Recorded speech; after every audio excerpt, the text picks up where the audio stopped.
This video is mainly for people who are not yet sub 15. I will go over methods you should use and things you should focus on to help you get past this time barrier. If you learned how to solve the Pyraminx from a very beginner tutorial, you may use the method being used to solve on screen. This is basically solving a layer over and over again, hoping for a last layer skip. Don't use this method. You will want to use one of two methods, layer by layer or keyhole. In layer by layer, you solve a layer and then use an algorithm to solve the top. In keyhole, you solve 3 centers around a completed top, then use an algorithm to solve the last 3 edges. Layer by layer is faster, but keyhole makes it easier to switch to other top first methods.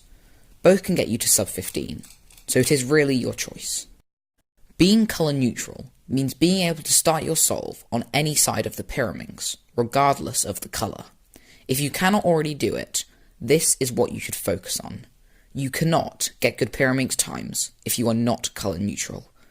The best way to become color neutral is to just start solving on the side that is easiest to do, and you will eventually get used to starting on any color.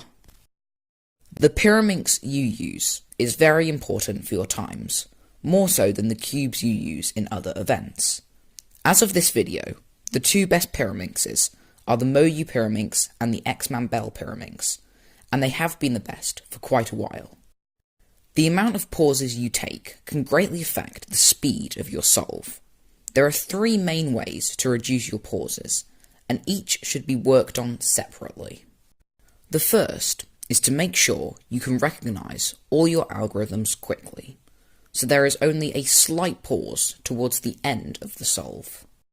The second is looking ahead to the next moves you will make, so you do not have to pause to think about them. The third is using inspection well, to plan your first few moves, so there is no delay once you start the timer. Turn speed is very important to getting faster times. One easy way to turn faster is to practice algorithms, to be able to complete them in less time.